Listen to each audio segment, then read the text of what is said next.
Hello and welcome to another episode of the Best You interview series. It's Gary here again. Thank you very much, as always, for taking the time to tune in. And today I'm joined by Dillon Mysliwiec, who is here to discuss creativity and storytelling in business via insights from comics and music, which helps him connect with audiences and helps his clients connect with their audiences too. Dillon is a serial entrepreneur, digital marketing specialist and co-owner of businesses in comics, music and media with a unique blend of analytical and creative thinking honed through his background in mechanical engineering.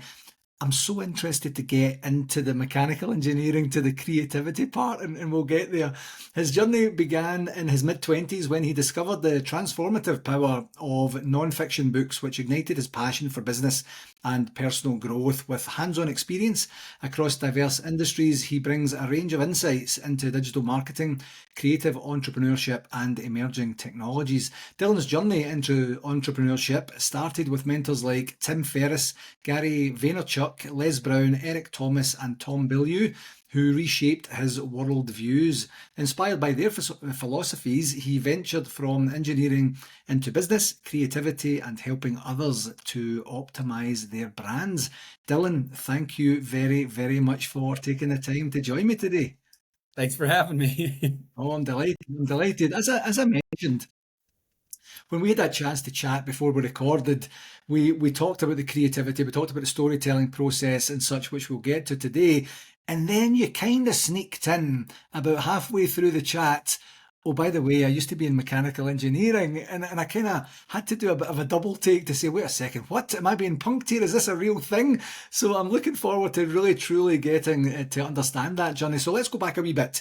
Just in terms of your journey from mechanical engineering or from the stages it took you to mechanical engineering and then into it. But what I'm really more interested in is the impact that your mentors had on your inspiration, because it doesn't sound like you read one non-fiction book and had an epiphany, and it sounds like there was some work happening at the same time. So what originally inspired you to take that journey, to seek out the mentorship, to consider new paths?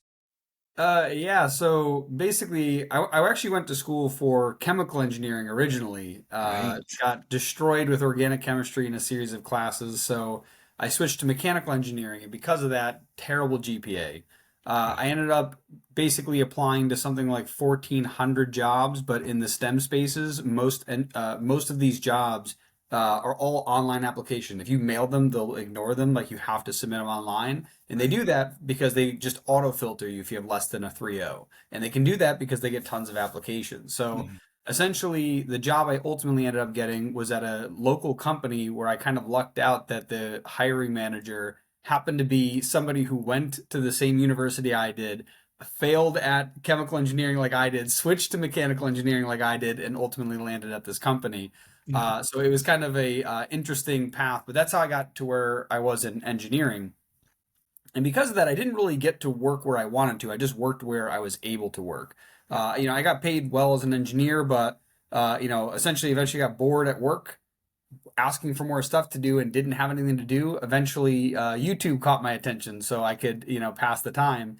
And eventually, I learned to work while having YouTube on. Now at home I had ad blocker on, so I don't have to deal with ads. Yeah. And at work I don't. And in order to download it, I had to go to IT and be like, "Hey, I need a Chrome." And they're like, "Why?" And I'm like, "You know what? I don't need Chrome. Never mind. Probably shouldn't bring that up."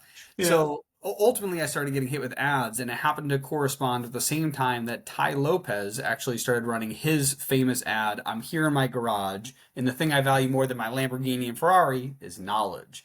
And I thought this was kind of a funny ad. The ad itself, like the person itself, I wasn't really persuaded by that, but that actually got me talking to one of my coworkers. And so I told him about this funny ad. I'm like, it's like, look at this guy over here. And he goes, I used to have a library myself. I enjoy reading all the time. And I was like, oh, I've never read a full length book in my life. And I was 24 at the time. Yeah. And I used to forge signatures in grammar school. I threw away the summer reading. I'd ask my questions right before class. I'd be like, hey, what was the book about? And just barely pass those summer reading tests. And I was able to get by just because I knew how to ask questions essentially. Yeah. And so ultimately, this coworker of mine suggested I try audiobooks. And because I'm like, whatever, sure. Like, this guy says it works. This, coworker of mine who's, higher up than me at the moment, he says it works. So I'll try it out. And he gave me two audiobooks, which were How to Win Friends and Influence People and The 7 Habits of Highly Effective People. Oh, nice. Right? Two of the best self-help books of all time. Yeah. So I started listening to the 7 Habits first, and I'm doing it on my way to and from work. One thing I learned right before I got my job was that something like 80% of all of your stress is like your drive to work, like in life, just because it happens so much. Like there's tons of other stressors, but like the thing that happens so consistently and builds up the most long-term stress is your travel to work. So I moved like 10 minutes from where I worked. So I was super easy. So very, very little reading time, on my way to and from work. And one of those days I ended up getting to the part where, what's his name? Stephen Covey discusses the difference between principles and paradigms. And so he says principles are reality. It is how the life is, how life works, the physical landscape. And paradigms are the maps we hold in front of our face. And so everyone has their own paradigms. And in fact, even if you see reality, it's only through your paradigms. So no one actually sees reality. It's only if they make adjustments on their map. And so some people are given enough information, right? Some people just keep walking into a tree going, I don't understand. There's a path right here. Why can't I move? And other people go, oh, that's interesting. Maybe there's something here. I'll come back and check on that later, right? And then some people can consume information from someone else and go, oh, that's interesting. That might be a tree there, and fix their map. And this is known as a paradigm shift. And sometimes you're given compelling information that makes you rewrite a whole section or your entire map altogether. And these are aha moments. So I'm listening to that on my way to work, having an aha moment of like, wait, this is what's in real books? Because my paradigm at that moment was there are textbooks, which I came up as Google was being invented. And I'm like, I will never need to remember this. It will all be in Google. I'll never need to find this. So I have calculators. Like none of this stuff is going to be relevant to me. And then everything else is fantasy books. And these books will get turned into movies if they're good. And if they're not, I saved 18 hours. So that was like my paradigm on books. And I get hit with this and I'm like, holy crap, like this is what's in real books. I didn't know these books existed. And so I ended up listening to that book all while I was at work. I finished the audiobook in a couple of weeks, went over to the How to Win Friends and Influence People. I listened through that in a couple of weeks, and then I bought my first couple of books on Amazon. Now, I didn't know anybody who read other than this one coworker. My dad had books growing up, but I never like saw him reading in front of me, like, some nonfiction book or something like that. So ultimately, I ended up looking up that Tai Lopez guy again, and he had a book list of all of his top recommended books. So I essentially went to that list, dumped them into Amazon, and I looked for any of the ones that were on sale, and they just happened to be the first 4 books I ordered, which were Managing Oneself by Peter Drucker, Confessions of an Advertising Man by David Ogilvy, Sam Walton's Made in America, and Tested Advertising Methods by, I think it's John Caples or another one of the big guys. But basically, the first book I read from front to cover physically was Managing Oneself by Peter Drucker. It is 54 pages long, so if anyone's struggling to read, pretty easy to just go through that one. But the interesting thing is, it's a small book, and all of the like header, because it's not even chapters, they're like headers. All of the headers are bold except for 1 or 2 of them, which are italicized. And one of those, it says, how do I learn? And the whole idea was that it explains that in order to manage yourself, you need to understand how you learn. Like, do you learn, through reading? Do you learn from being lectured to? Do you learn from note taking? Do you learn from, trying with your hands, right? And because of that, I had this epiphany again, this aha moment where like, holy crap, like I didn't learn from books. That's why I wasn't enjoying them. Now I am. Which I learned later through another book was I had gone through a phase of neuroplasticity where I had rewired my brain to start absorbing from books. But at one point, I was not like, this was not how I absorb knowledge. In fact, I still, to this day, the thing I learn fastest is kinesthetically. I learn from movement. So I can open up technology, just start playing with it, and I figure it out in like a few minutes, where some people could spend weeks on it and be like, I have no idea what's going on. So that one thing went, oh wow, like I didn't learn that way, which then epiphanied later when I was like, why don't other people just do this stuff? It's like, oh, like they probably all learn different ways and don't know that they learn different ways. They all go through school, which is one way, and there's a whole other way to go about this. So that was the first like awakening, was that book of like, wow, okay, like I can read this, absorb that knowledge, and enhance my life. Right after that, Sam Walton's Made in America, the entrepreneurial journey, right? Like he's like the entrepreneur of entrepreneurs, Yeah. the Sam Walt's Five and Dime, right? So it's like I got that experience. And then finally there was the Confessions of an Advertising Man. So it was, it started off with almost like a fake mentor with Ty Lopez as an ad, to eventually, having just people older than me, people that wiser than me, such as my coworker with the books, kind of inspire me to dig deeper. Then going back to Ty and going, hey, you mentioned the books. Like, what is this that you're, talking about? And like kind of turning him back into a real mentor.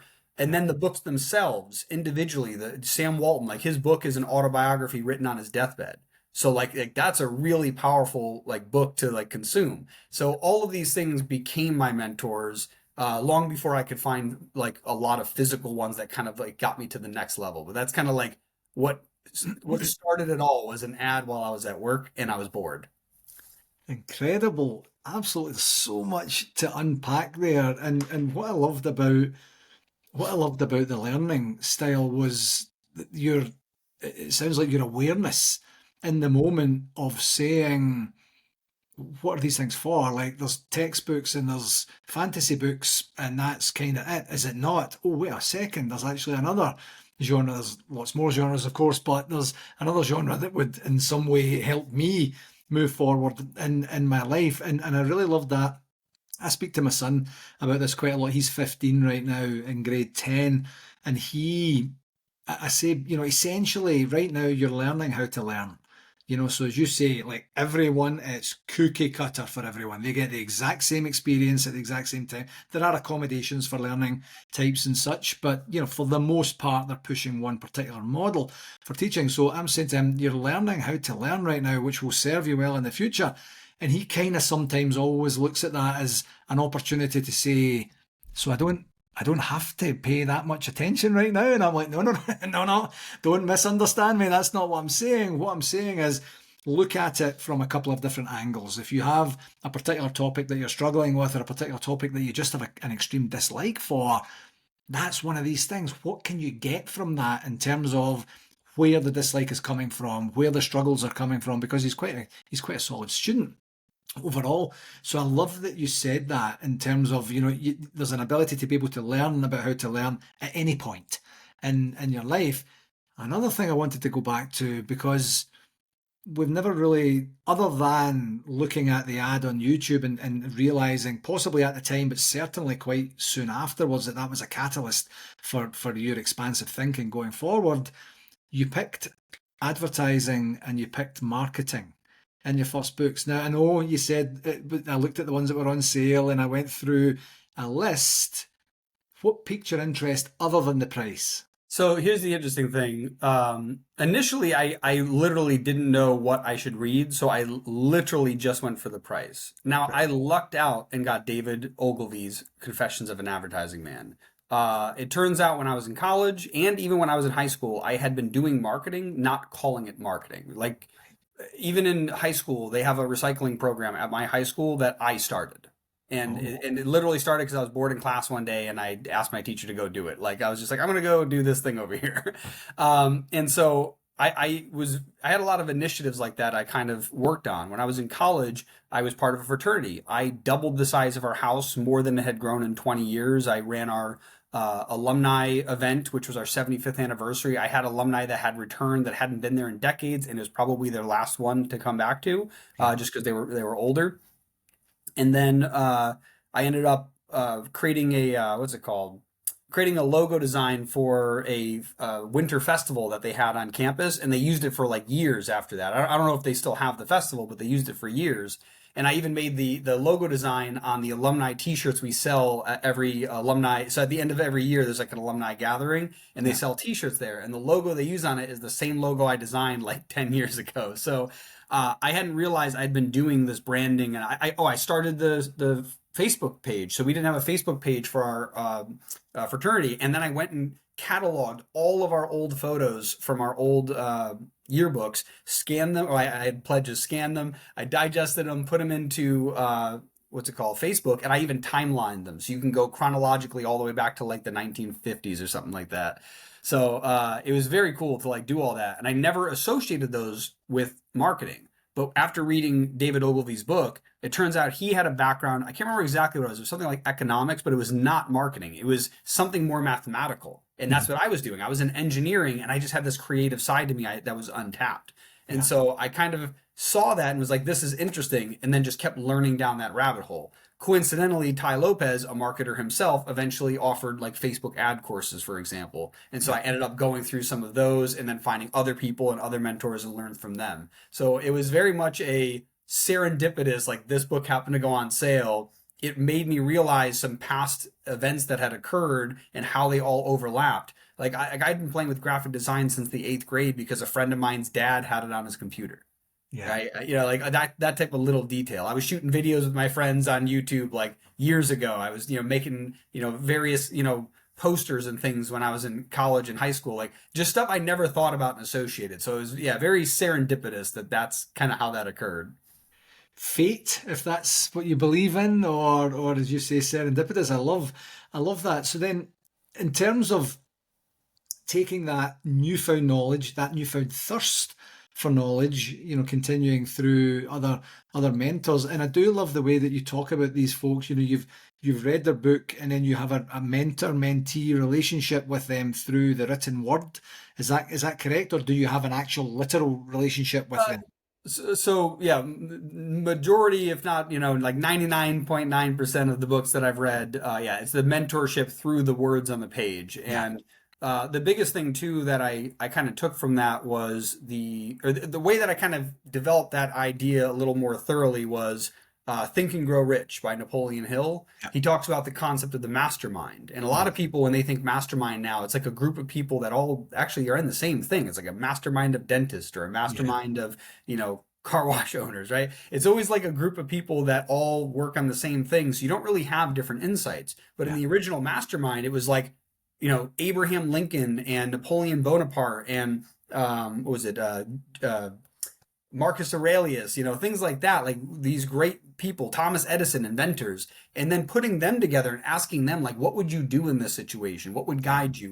What should you look out for? Things like that. So I started realizing, like, oh, all of these books that I've absorbed, I have basically taken them as little mentors in the back of my mind that when I go to do something, I think to myself, oh, what would he do? So like that David Ogilvy being such a great first book to get, a lesson I learned from it was, and it's not even in the book. I have to figure out if my brain made this up or if I read it somewhere else later, but it's this idea that he used to take out billboards, and this part's true. He used to take out billboards explaining how to write really good ads. And people are like, what are you doing? Like, why are you sharing the industry secrets? And he goes, because I know a bigger secret. Ford makes cars, they don't make ads. Folgers makes coffee, they don't make ads. But now Ford and Folgers know that I make ads. And that's the biggest secret I learned is so many gatekeepers trying to protect knowledge, not realizing that by sharing it, you are now the expert because you're the only one sharing it. So if you know that information and someone doesn't, or someone does but they don't share it, we can't know that they know what they're talking about. Yeah. So that was kind of a big idea that I got. So by reading these books, eventually I just started sharing the knowledge I was learning freely for other people. Until eventually that led to much more down the line. But that's how I saw them as mentors. Like they taught me and then I taught others. So that was kind of how I got to that mentee mentor relationship. And I do genuinely love that. I think, it's not something I've considered in terms of the authors that I ascribe to or, certainly look out to or anything like that. And it's kind of like, why not? Because I do something very similar to you. If I read something kind of cool, I want to share it with people to say, hey, listen, this is a kind of cool thing. And some people yawn and some people go, oh, tell me a bit more about it. And some people go, yeah, that's Gary doing his thing again. But it's one of these, it would be no different if they literally were sat in the same room as me and said it. My enthusiasm to share that message would be the exact same. So it's certainly a subtle reframe for me. And I do really appreciate you saying that. So then in terms of storytelling, Is that when you were doing the Facebook group, when you were designing the logo, when you were doing the recycling program, when you were picking these things up in the beginning, how much, when you look back on it now, do you believe that you were already crafting compelling stories that people would absorb? I think the fact that what I was doing was working was evidence that the stories were working. Like the idea that I was able to grow our fraternity by double the size. Like Yeah. other people had tried to do the similar stuff, but for example, I put on an event where I wanted to do a pizza tasting and I got literally every pizza joint in our entire city to donate their pizza for free. And Yeah. no one since has ever done that. Yeah. Like no, I don't know anybody. I don't even know like events outside of school that have done that. So it was one of those things where the story, like, I, and this is kind of interesting too. I love thinking back to this type of stuff. So my brother and I talk about how we think our dad has a lot of impact on us because of X, Y, and Z. Maybe certain ways that we think. And then I love to think about how my mom has these more subtle ones I don't think about till later, such as my mom is the only one in my family that I know directly that owned her own business, right? And it wasn't some major successful business, but the idea you could own your own business and that you weren't always an employee is just sitting in the back of our head. Other stuff where like growing up, my brother's room was decorated nautical. Mine was decorated like, American flags, things like that. My brother is fascinated by the ocean now, right? He's fascinated by the idea of pirates more from the One Piece kind of anime style, where it's about freedom rather than like the tyranny part. Yeah. And because of that, even our whole branding for our music business, you can see the black and white, like the black flag, right? Like that kind of idea. Yeah. And for me, I ended up like studying politics and learning a lot about that. And it's like, why did that come up in my brain? I have tons of friends that went to the same schools I went to. They went to the same college I went to, and none of them are into that like I got into that. So these little tiny things here and there. So when it comes to storytelling, the interesting thing is that my mom had me in theater when I was really young, and then in drum corps, but like on a field marching in a performance. Yeah. So I've done stuff like storytelling in a variety of capacities without realizing that that's what I was doing. Even something as simple as chronologically laying out the photos from those yearbooks into Facebook, because I could then see this beginning to end story and the growth of our fraternity. And that's actually how I came up with the design for our shirt. It came from all the images that I had found and this symbol that I found of our fraternity that I was like, wow, like this is actually a really important thing. I didn't realize we actually created this symbol. I thought it was part of the school, right? And so now I know that's our symbol and I put that on our shirts. And so, yeah, it's one of those things where I think I've always had just these little bits of introduction to storytelling. And so I kind of inherently use them not knowing. And now it's more like, how can I take that knowledge and intentionally use it to help persuade somebody towards whatever means I'm looking to grow. Yeah. So let's talk about that then. You mentioned the music business that you're involved in during the bio. We talked about the comic business as well. What insights, what inspirations have, well, actually, one, what got you into those in the first place, and then what inspirations do you take from them that you can use in terms of the storytelling and the advertising and marketing work that you do? Definitely. So, quite a few things. So, the first thing was comics was the next of those first things I got into. So, I started my marketing business while I was an engineer. Still, I was just doing it was like a side hustle, just little projects here and there. And so, I'm looking for a little project. I'm on Craigslist. I find a post looking for graphic designer, and when I open it up, it actually says looking for someone to create my comics. And I'm Yeah. like, that's not a graphic designer, that's an illustrator you're looking for, but I could make you a logo. And that's how I got introduced to my friend Greg, who is now my business partner for Sierra Nova Comics. And Yeah. so that was kind of this idea where, again, serendipitous. Like I would never have found him if he put comic books. In Yeah. fact, like, because that wouldn't, like, I'd have been like, oh, that's interesting. Next, like, it would not have stopped me. But because he accidentally wrote graphic design or just didn't know the term illustrator for that, that's why I found him. That then opened up a whole world of people I now know in the comic book industry and other ventures I'm now a part of because of that. So Yeah. like that was a huge deal. Then similar serendipitous thing for the music business. In 2018, I left my engineering job and now I'm full-time marketing. And I still do the comics on the side, but it was always a side thing for me. Like I own part of the business, but I basically put a bunch of money in the beginning, set up all the websites and LLCs and all the logistics. And I'm like, okay, now that we have all this going, you're going to do this and I'm going to train you how to do it. So that's kind of how that relationship worked. So I'm now working all on my business. I got no income other than the stuff I'm earning. And 2019, my brother down here in Nashville goes, hey, all three of my roommates are moving out one after another, and I don't have anyone to replace them quick enough. I can maybe get one person. Do you want to, move down here? So me and my cousin, who's a former Marine, we end up coming down here, and basically that's how I ended up in Nashville. So now I'm here in Nashville, and we're like, hey, I'll help you with your business. I'll do my business. And then the world shuts down in 2020. So I moved here October 2019, and like less than 6 months later, the entire world shuts down. And the worst thing is that at that time, all of my marketing clients are in health and fitness. So I lost all of my clients, all of my leads, and all of my prospects at once. No one was answering any phones or any emails because they weren't in their office. Yeah. And when they finally did open back up, they were forced at half capacity, and no one needs to market half a gym. Yeah. Right? They can fill that plenty easy themselves. And so that was basically where I saw myself stuck. I ended up basically draining through my savings account. I had money saved up from when I left my engineering job. I was debt free, so luckily I wasn't having to pay any debt. But I was just draining my bank account slowly over time. And my brother and I are bored. I'm like, oh, it's just gonna be a few more months, a few more weeks, a few more months, right? And continually. And we're like, hey, remember that idea I pitched to your friends who were like hip hop artists? Like, it was about a podcast. Why don't we start that podcast? Like, we can film it, we get to keep the content, but they can be the host, so obviously they can use the content. And so that's what we did. We started a podcast called the MC2MC podcast. And we started recording that. That got us networking with random artists we never would have met because they kept bringing on the guests.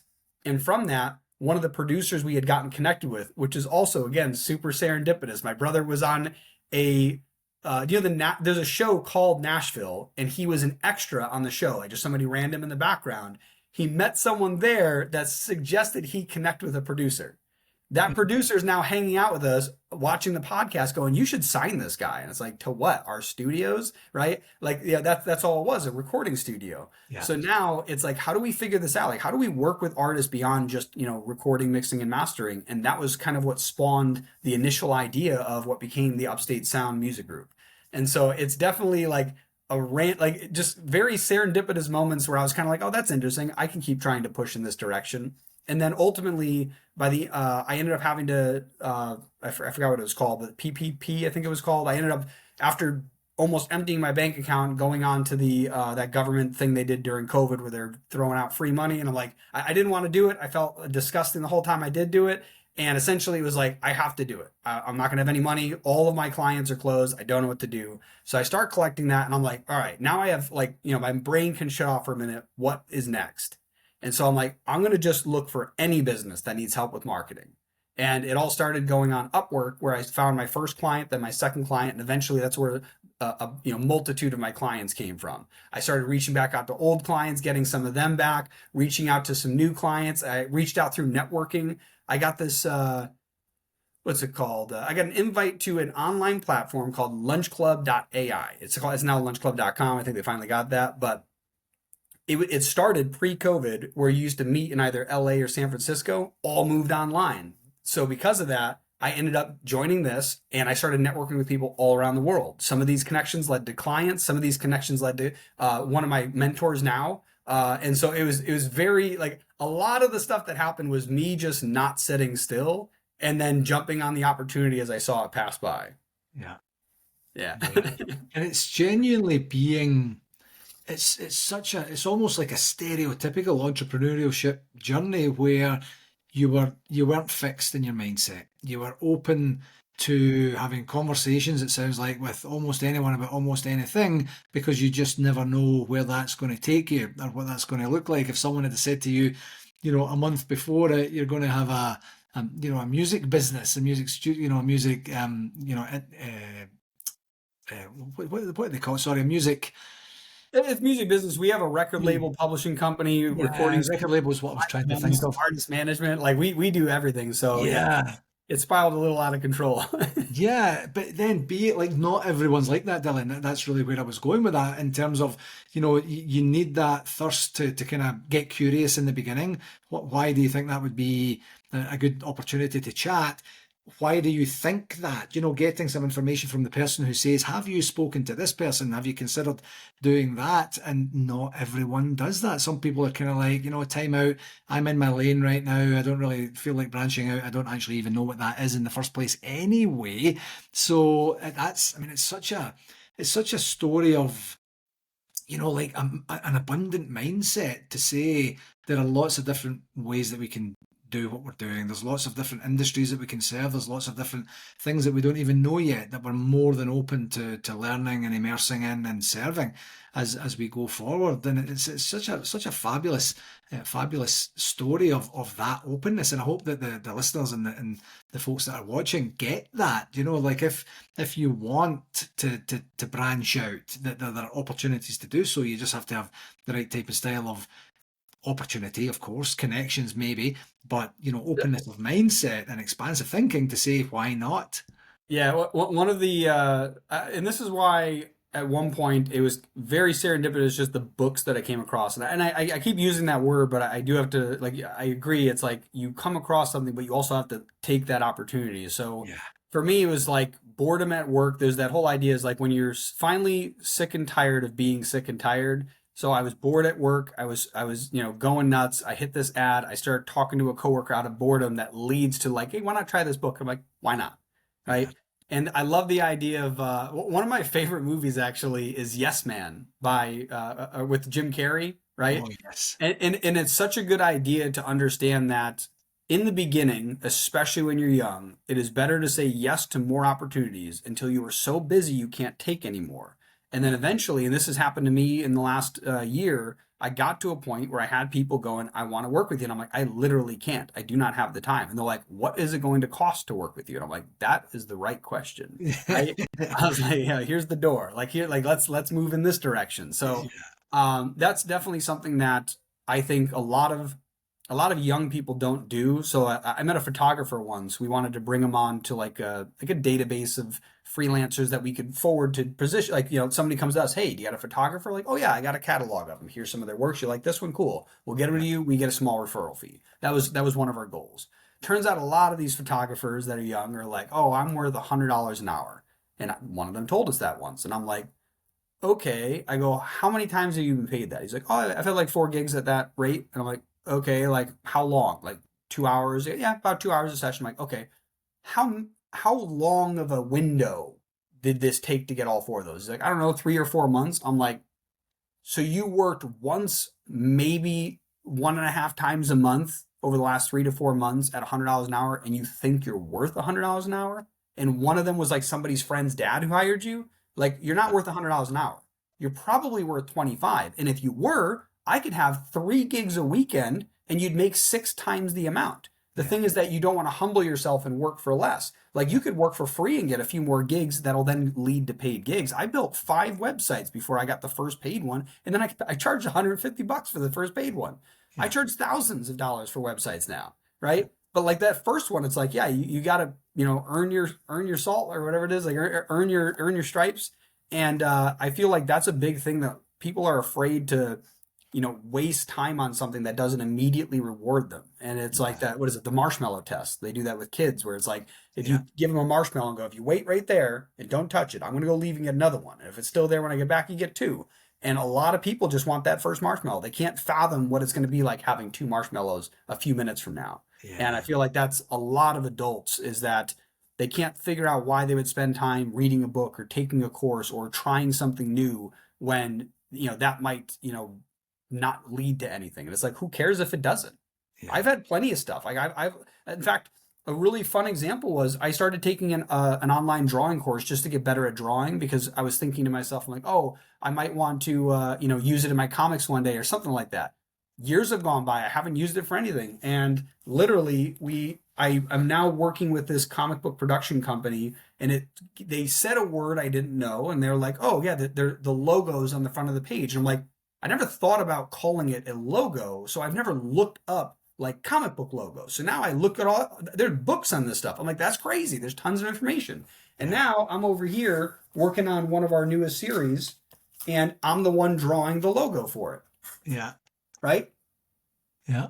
And so the whole idea is like this random thing that, what I wasn't going to do anything with is now some random skill in the back of my head that I could use for something like this.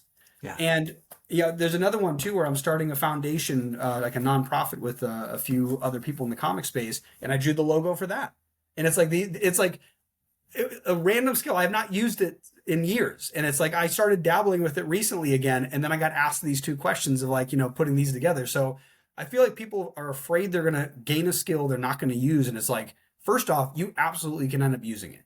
Yeah. The way that I learned to draw, I ended up being able to look at other people's works and explain to them how to make it better and have it be actually better, and not like, I kind of think I like it like this, like one of those terrible graphic design clients where they have you change something 150 times. Yeah. I'm like, right here, this is drawing my attention because of X, Y, and Z. This is how we can fix it. Please do that. Yeah. So it's a really big difference to understand that you could learn a random skill that you might not immediately apply, but it can tangentially apply in the future across any other number of skills. Yeah, absolutely. Yeah, definitely using a growth mindset opportunity to be open to that. So in terms of overall storytelling and marketing and advertising, what's your thoughts based on emerging technology, emerging trends, AI obviously being the big one for us for right now? How has that impacted you, your storytelling cadence or style, and what do you see happening in the future? Yeah, so there's quite a few things. The first one is a great quote from Pablo Picasso, which is good artist copy, great artist steal. And it's funny because a lot of people now are seeing AI art as like, copying. And it's like, sure, whatever. First off, I don't use it for the art side. I've used it to create graphics I need for things, but not something that I would spend a lot of time on. It's like, hey, I just need a little image for like an ad, right? Yeah. So like I don't use it for like, let's say comics, for example. We still hire, illustrators for comics because, it's first off, AI art's definitely not to the point where it can do sequential artwork, meaning, panel after panel of people that look the same from different angles. Very difficult. So, and most artists can't do that, for example. So Yeah. the interesting thing with AI is that you can use it for other things. If you wanted to keep it close to the art, for example, something I did the other day was I took one of our recent comic scripts and I ran it through AI, and I didn't ask it to like improve it, change it, make it better. No, I said, what are the 7 plot types of stories, which is something I know from reading, right? So like I have this background information. I know there are 7 different plot types. I'm like, based on the 7 plot types from, said book, what plot type does my current story best align with? Yeah. Right? So I'm not asking it to tell me a story, improve my story, do anything. I just tell me the plot arc. And then it's like, oh, these 3 it lines up with, these ones it definitely doesn't. I'm like, okay. So if I play this out, how would that look? If I played this out, how would that look? If I played this out, how would that look? I'm like, okay. Now I know how to write my next 2 issues for this comic, right? So me and my business partner is the writer. I edit it. So I'm looking through and I go, okay, so this is how it has to play out.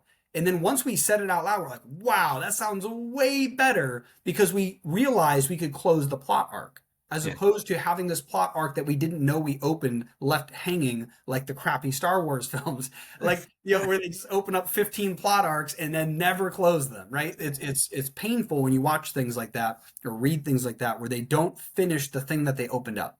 And so by doing this, I'm not having it write the story. I'm not having it even suggest how I write the story. All I'm doing is going, what direction am I going in based on your perception? And instead of asking a reader who doesn't know the 7 plot arcs, I'm now getting direct feedback like, oh, these are things that you're opening up. I'm like, super interesting.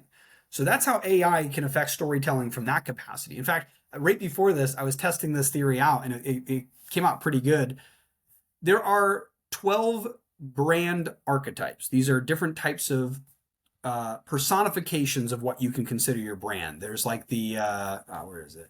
There's the oh man, where are you over here? I was like looking for it. No, that's not it. Brand archetypes. Oh, they're up top. That's why.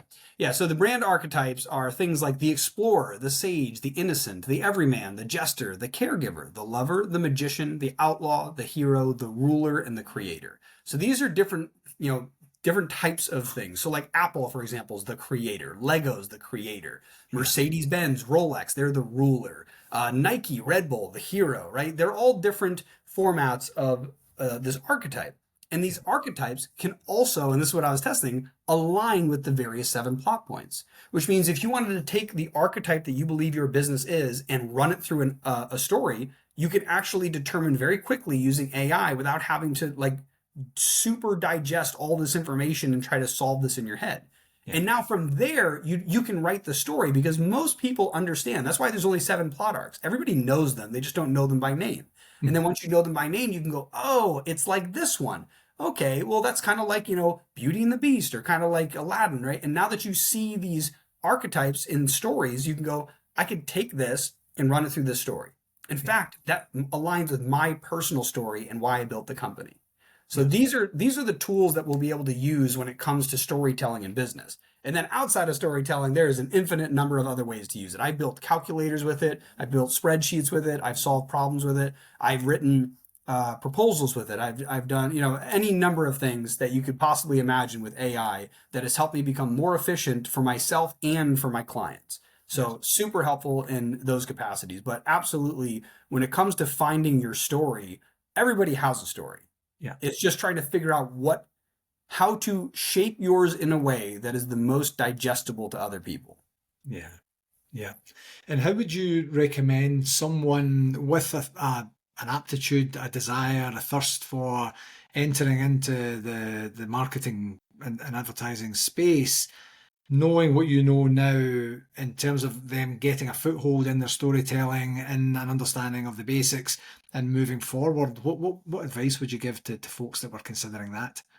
So if you already enjoy fictional story, like books, first off, I'd recommend reading them again, whatever your favorite ones are, just so you get a general understanding and look at it more critically, like what's happening. And first off, look up the 7 plot arcs. If you just Google that, you'll find what they are.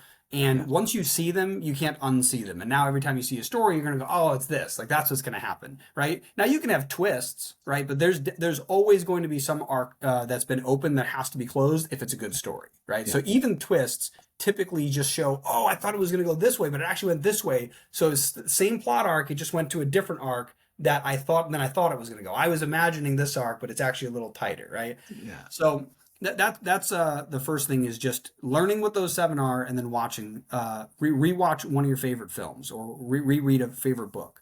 The other thing would be, if you're in business or you're trying to apply this to business, would be a book called Building a Story Brand by Donald Miller.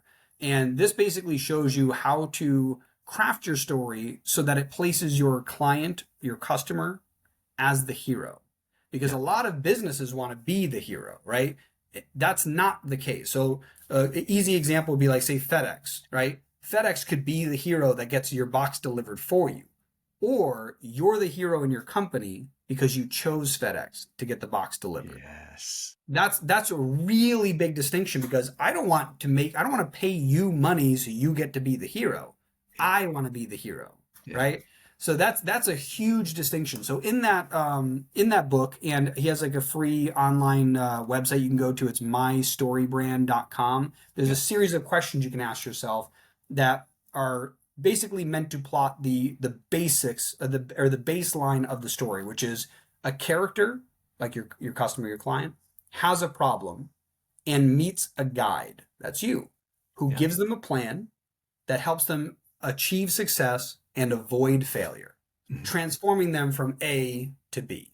And so that's like the general guideline of it. But if you have a good understanding of those plot arcs, you can see it in film or in books or comic books, right?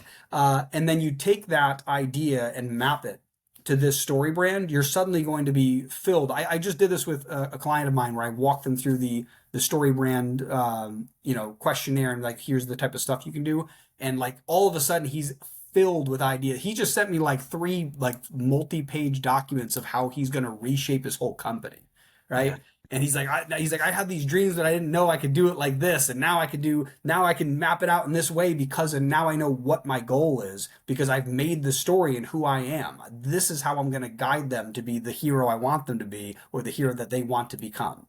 So Yeah. that these are the people I want to help into this story. And the easiest way to think about it is your goal should be to be Yoda and make them Luke Skywalker. You Yeah. can either give them the lightsaber or teach them to use the Force, but either way, you're giving them the powers to defeat Darth Vader. Yeah. And I was going to ask there, I think you maybe even answered it there, Dylan. Like when you're engaging with a client, do you have a typical process that you would go through? And part of that process is education, so Oh, that they absolutely. know and understand your process so they don't kind of second guess it to say what's going on here. Yeah, so it depends on the client, but very often I try to give as much information to the client as possible. Yeah. Some clients just want it done. So there's in any business type, there are three types of services you can provide. It can be done for you, where everything is done, you don't think about it. There is done with you. This is more like, let's say, consulting, where I'm kind of guiding you through this, and coaching, where I'm like, yeah, you got to keep going. Yeah. And then there's the do it yourself, where it's like, hey, I wrote a book about it. Take this and move forward, right? So I'm very much of the do it yourself faction. I like to, acquire information and then go out there and apply it. But there's plenty of people, and I've also done this before. I've hired coaches and consultants for myself or Yeah. for companies I'm working with, and going, okay, how can we make this better? Yeah. And by doing that, it's excessively impactful. So yeah, when I work with different clients, if they are in the done with you or do it yourself, I try to inform them as much as possible of like, here's an example of how this could work. I've done this with another client. This is how it helped them. I would like this to help you. Yeah. And for some clients, they're just so interested, I can just kind of jump into it. And then by the time they get through something like the story brand or other forms of like market research I might help them with, they're like, wow, I never even thought of this. I didn't see this opportunity. I didn't know that this was something I had to be worried about or something I didn't have to worry about. Yeah. And so very often when I start with a client, I typically go into market research first, which involves understanding their industry, basically their market sector, their industry group, their industry, and their niche, right? I want to know as much as I can about what they're working with. And now that I can identify those, I'm like, okay, who are your competitors?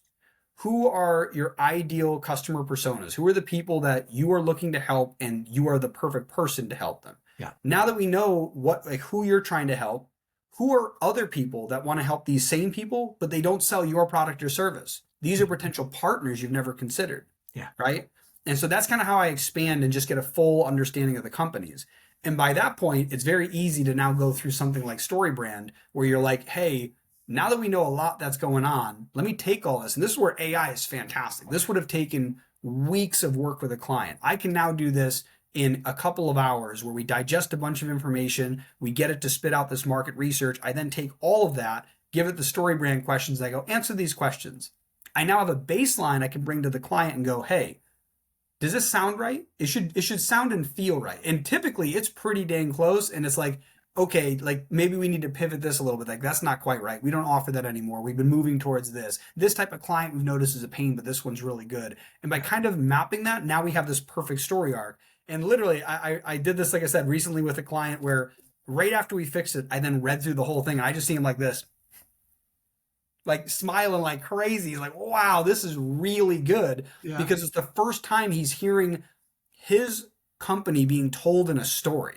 Yes. And it's like, wow, that feels good. Like, why do you think those moving commercials where you feel something at the end are moving? It's because they align with the story of the brand and a story that you can relate to. Yeah. So that's really the point of it. And so from that everything else can be spawned from that. If you want advertisements, if you want lead magnets, like we can now create an entire customer journey and go, okay, this is where they are, lost and confused, and here they are, the shining hero that wants to tell everyone where Yoda's located, right? Yeah.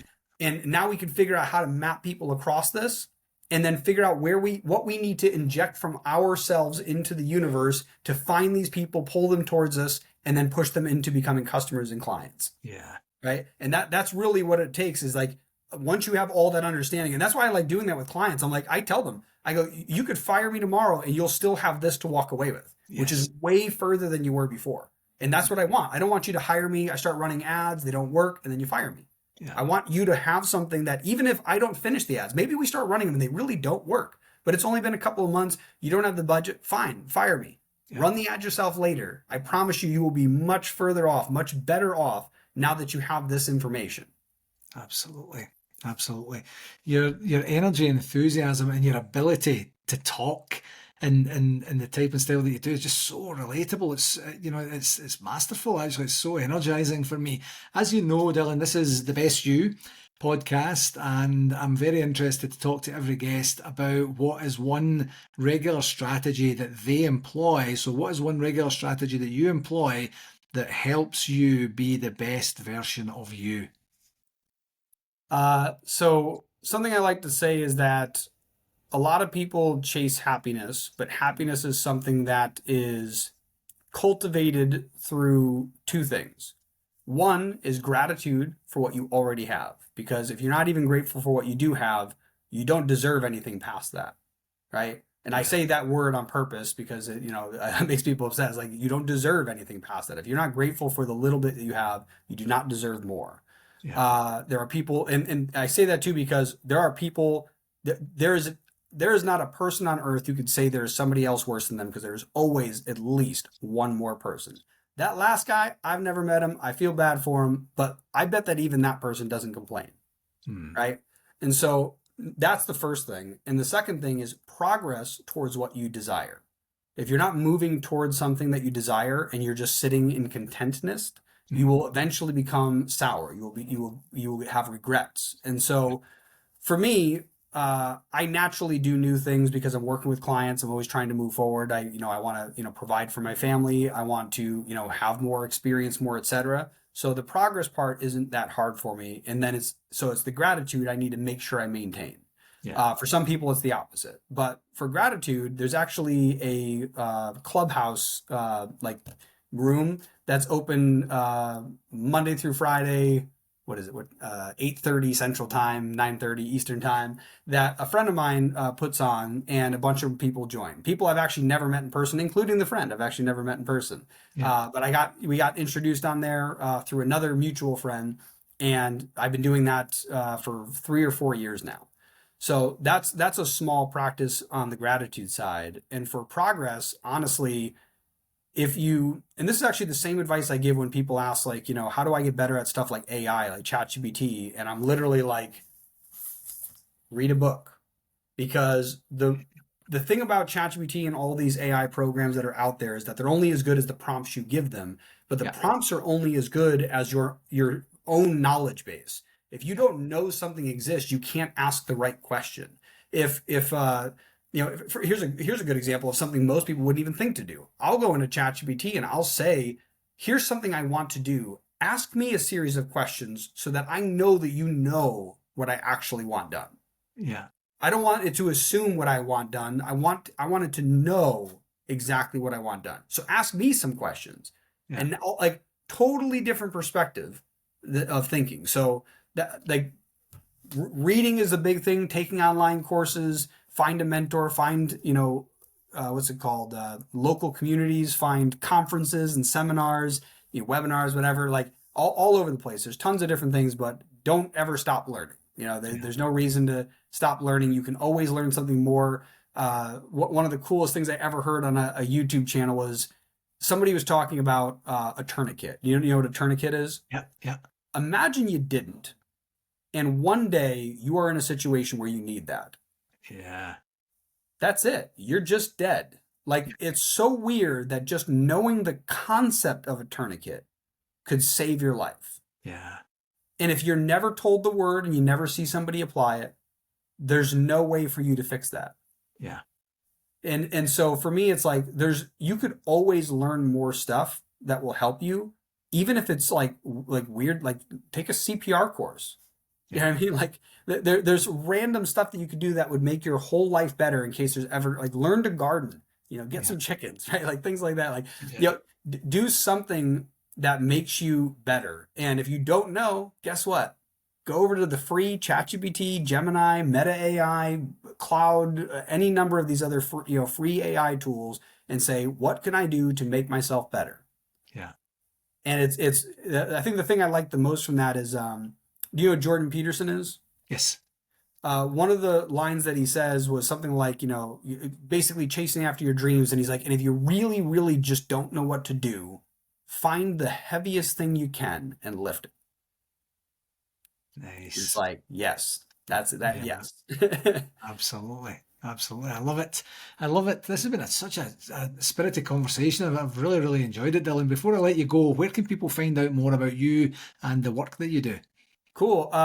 So it's still it's okay. It's usable, so I still recommend people go to it. But literally just my name, DillonMysliwiec.com. All of my business ventures are on there. So if you go there, there's a business venture tab. It has all three of my companies that I own, all of their socials, their websites, their emails, etc. I have like various press involvement that I've been in. So like podcasts I've been on, articles I've been featured in, things like that.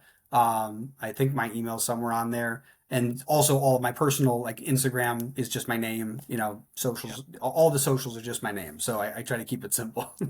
Perfect. Good man. I've thoroughly enjoyed the conversation. As I said earlier, very energizing, very, very insightful to see how to grow in general terms, but certainly to grow in the marketing and advertising space as well. Dylan, thanks a million for coming on the show today. I've really enjoyed it. Definitely. Thanks for having me.